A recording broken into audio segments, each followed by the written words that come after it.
Understanding stress and feelings of professional turmoil means understanding the tensions that come with morally laden work. Jobs like teaching, healthcare, and social work are both rewarding and stressful precisely because of their human care relationships. Through a variety of forums, many of our teachers have expressed feelings of stress that seem to be increasing each year. But they also worry about the growth of significant feelings of professional frustration and turmoil. From our conversations, we know you, our teachers, are concerned about educational sustainability and efficacy. We also know, as teachers, you're worried about demoralization and professional exhaustion. Within the province, the educational system has, for the first time, moved teacher practice from an uncapped system with potentially limitless hours of work to a capped system. These changes may reflect the growing professionalization of teacher work, which has, over the last few decades, propelled Alberta to the forefront of international educational success. But change is not without stress. Understanding change in deeply complex systems, like education, is hard. You may feel what is happening, but articulating why is challenging. This can lead to frustration. Teachers often resort to moral language to explain their profession and professional turmoil.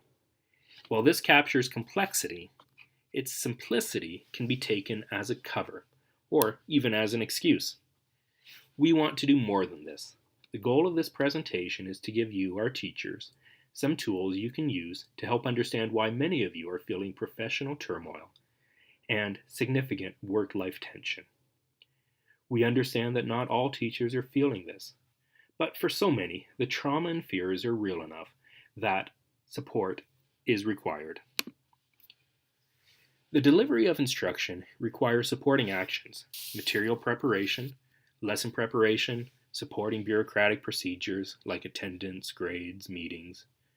For example, a trial lawyer must prepare briefs, file motions, interview witnesses. Many supporting pieces happen before a trial. Supporting pieces also happen after a trial, appeals, client debriefs. And while a lawyer can go into a trial blind, few people would consider this a good idea. From a professional standpoint, both teachers and trial lawyers are responsible for the totality of the performance event they are hired to complete. While you theoretically could pay a lawyer for just the time they spend at trial, professional bodies regulate one-dimensional approaches that might cause real harm to people. For example, missing all witness prep. As a teacher, you are highly trained and highly experienced in knowing what is required for a complete instructional act to be successful. You have been certified to these professional standards. And this, it seems, is, for many teachers, creating a moral dilemma. Workload caps, designed to protect and conserve teaching, are in some places producing tensions between what is expected and what can actually be accomplished. Trial lawyers track how many hours are spent in every aspect of a case. If a client has a budget sufficient for 1,200 work hours, that time budget is divided up to ensure that the totality of casework is balanced. What happens if a trial requires, though, on average 1,500 hours? Do you trust a key element of the case, say witness prep, entirely to overage time, hoping that some pro bono time falls in your lap? Do you complete what is essential to a 1,200-hour standard and then hope some extra time comes through?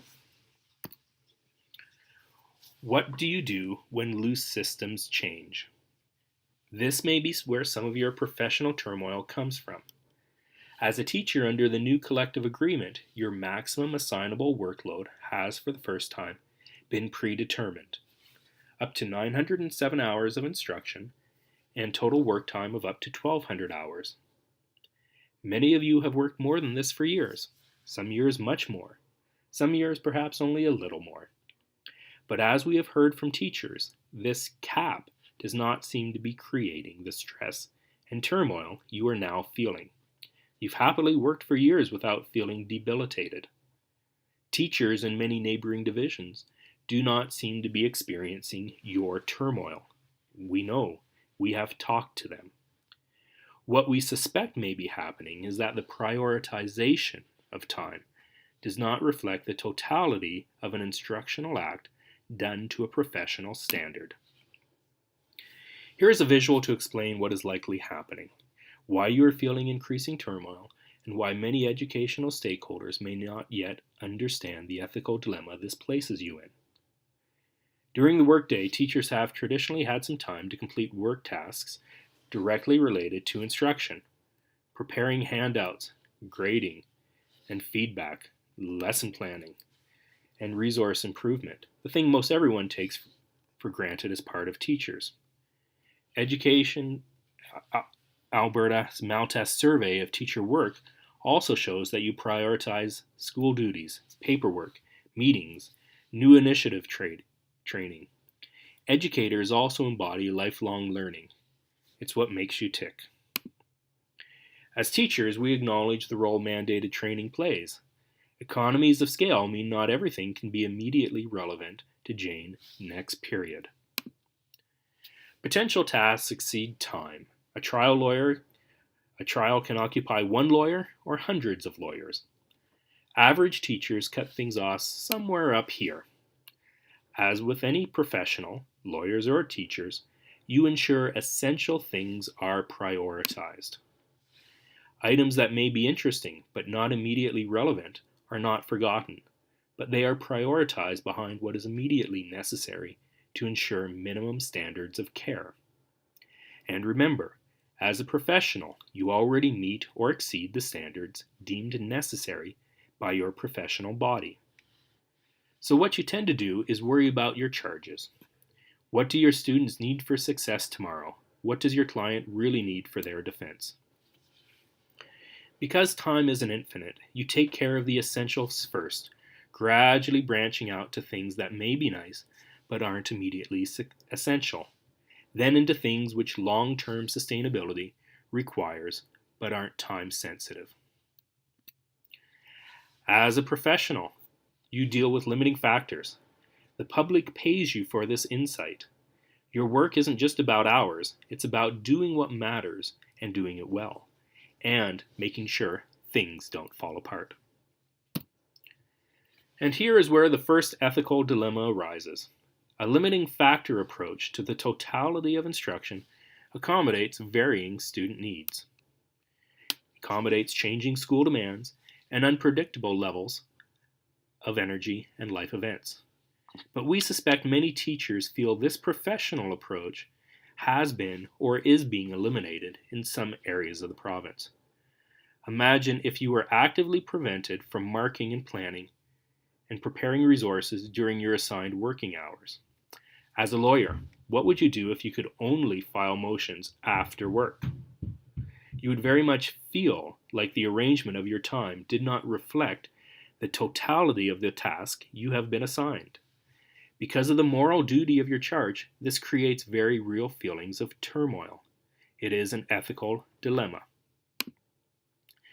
And this is where change dynamics rears its ugly head. What has happened is that the essential supporting acts have been moved to the gray area of things that cannot be legally required but are expected by professional standards of care. You and others in the system may very well feel stuck between a rock and a hard place. How do you make an old system work with new realities? The completion of this work on your own time perpetuates a system that, while well-intentioned, does not reflect the totality of an instructional event. It is as if a lawyer had to do all their witness prep on their own time because the firm only paid for trial and research time. Such approaches feel unstable and they feel unsustainable. Intrinsically motivated people who display high levels of concern for others are especially sensitive to this type of perceptual gap. This may explain part of the stress and anxiousness many of you now express. A second ethical dilemma emerges from human psychology. As work proceeds, you generate a list of to-dos. Long to-do lists create problematic cognitive loads. Too much and you can feel paralyzed. Job complexity really hinders efficient work resolution. The stress associated with 10 to-dos vary radically depending if they all deal with your students or if they deal with entirely new domains such as teacher group dynamics, bureaucratic compliance, meeting prep, new initiatives. High loads produce stress. Some people relish this. Education systems generally don't. It affects learning. Cognitive stress load can be solved by reducing complexity, say dropping some committee or extracurricular work. Loose systems gain efficiency this way. When systems tighten, autonomy drops and scale and coordination must supplant the efficiencies of localized context. When people change from a local approach to a systems approach, people can't help but wonder what is actually required during work hours. This is an inevitable fact of life arising from evolved tensions between large group and small group interests. One-dimensional structures produce real strain. Is this sustainable? Is this system aware of the gaps I see? Direct contact with the people under your care can make thinking about system failure unbearable. But even assuming structures are balanced and you aren't expected to leave witness prep or lesson planning for the holes in your home life, filtering workloads in human care fields has some unique moral dynamics. Human care exchanges are psychologically guaranteed to trump most other demands. They are morally weighted. Thus, when you finally step away from your class, responding to immediate classroom issues presses for prioritization. Meetings which are not directly related to these concerns are, whether you like it or not, perceived to challenge your moral duty to your students. This may be creating some of the turmoil you now feel. Some tension is manageable. In fact, it's usually optimal. Too much tension, however, leaves you feeling like a split person. You may even feel like you have two entirely different jobs, one bureaucratic, one direct care. In these cases, it's tempting to say, just see the big picture. All components can be viewed as working towards the same end. And this is where theory hits psychological reality. The psychological problem with this is that the longer moral duties, like student care, planning, feedback, and marking, go unresolved, the more anxiety they produce. When there are no immediately visible work windows to resolve tasks, anxiety worsens. Human care exchanges have evolved to resist big picture rationalization. They are so evolutionarily important, you can't get away from cognitive pressure for immediate, concrete responses. This is why care-based jobs like nursing and social work are so stressful. Teachers are telling us that trends in the way assigned time is implemented increasingly hinders their ability to timely respond to students. A collaborative meeting is scheduled during the day, but all you can think about is your students and that to-do list. Lack of perceived control heightens stress. Psychologists can tell when this starts to become an issue based upon the frequency with which terms like power, control, autonomy come up. You may feel prevented from doing your moral duty. You rationally understand that delay for long-term system goals has value, but you just can't shake the need to do something concrete, and to do it before you forget about Jane's exemption on question 9, or before other demands start competing for your thoughts and the limited number of cognitive slots you can juggle in the classroom half of yourself. And here is where the last ethical dilemma we'll mention kicks in. Your to-do list has waited till the end of the workday. Other assigned duties have eaten up non-instructional time. Now, who is more important? Your family or your students? Now, why would anyone ever make this a continual daily choice? The sheer strain of this means people do not. Normal work hours determine this. The work hours provide a natural barrier between what is essential and what is nice. The Alberta Maltest survey clearly shows teachers across the province express significant conflict balancing work and home life. Teachers report the only way to get all the things they need done in a day is to sacrifice family time or sleep.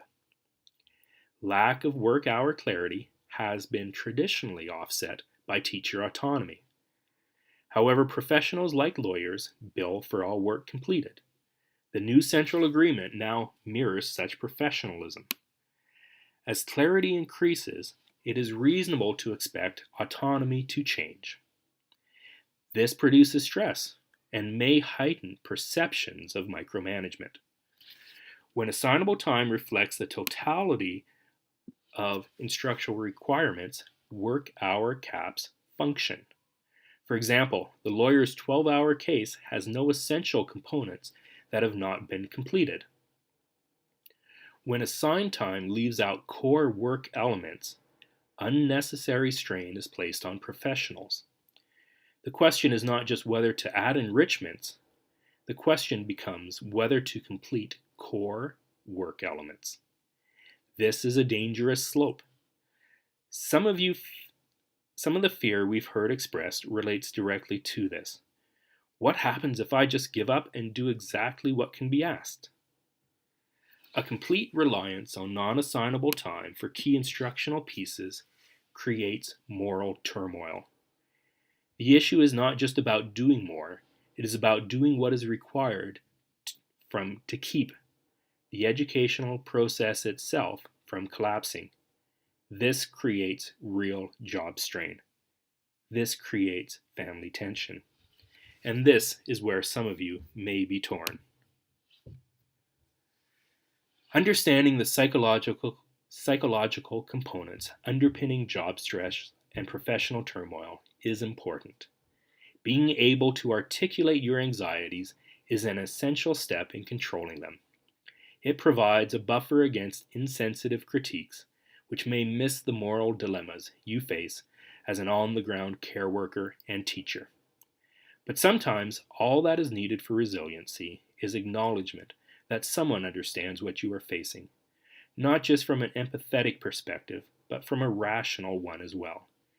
Your concerns are not irrational. They reflect the very reasons Alberta has invested in its teachers. You are paid for your wisdom as much as your hours.